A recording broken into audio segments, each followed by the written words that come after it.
Can I wish you a very, very good afternoon. Thanks very much indeed for coming. I know it's a busy day. It's packing to do for many people to have a long flight home tomorrow. And I know some of you were lucky and went out on trips this morning. Give me a hand up if you got wet in Bergen. Yep, that's Bergen. We've been here about 10 times in the last 3-4 years. It's been sunny once.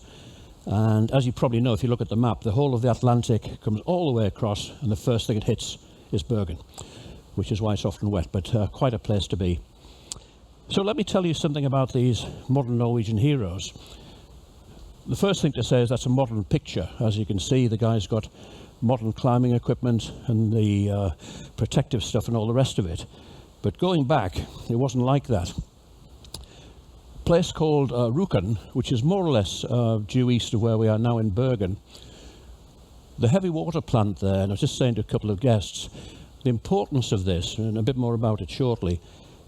The Nazis, the German army in the Second World War, in the early 40s, were developing this heavy water plant with the aim of building an atomic bomb.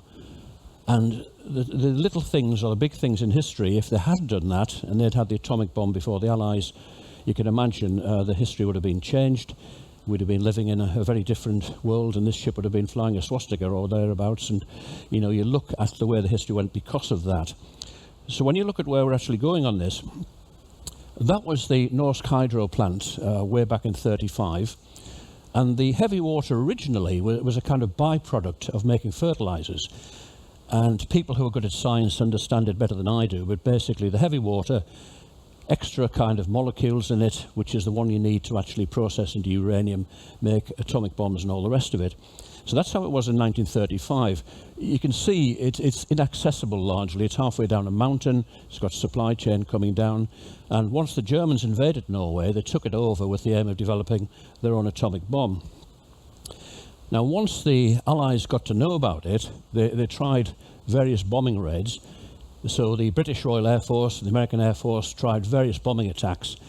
It was well protected. It was very hard to get at in a bomber because it was halfway up a mountain, surrounded by other mountains, so difficult to make an accurate attack. So that was their main problem.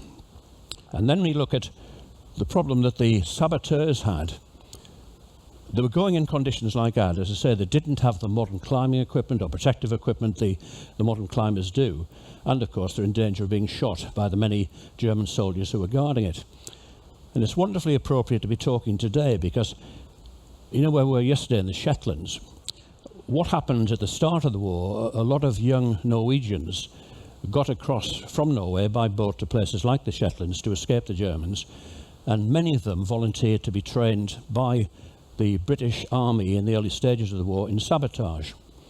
And I mentioned in a talk the other day that you might have passed it if you did a walk around the Shetlands, to have a memorial there to what they call the Shetland Bus. And it was a series of boats, because what they did, the guys who'd been trained, more of which about my hero in a moment, they actually went across from the Shetland in small boats. And you know, with the trip we've just done, we were lucky with calm seas, but those guys were often doing it in rough water, in a small boat, you know, half the size of one of the tenders on this ship. So they're going across to do what they could to disrupt the German activity. That's a replica in the museum. The guy who led the raid said to me, that is far from perfect. I don't know where they got the models from. They look like rejects from a man's shop that's gone bust. But it's something like what they were doing. Those little tanks of heavy water were what they needed to blow up. And a couple of guests just mentioned, they remember the film Heroes of Telemark. And you might remember the big names like Kirk Douglas who were in that. It wasn't a bad film. It gives you an idea of what the story is like. But it wasn't a perfect recreation. The way Hollywood does it, of course, you've got to glamorize it, you've got to change it a bit. But if you haven't seen that film, it gives you an idea of what actually happened. So there it was a big hit at the time.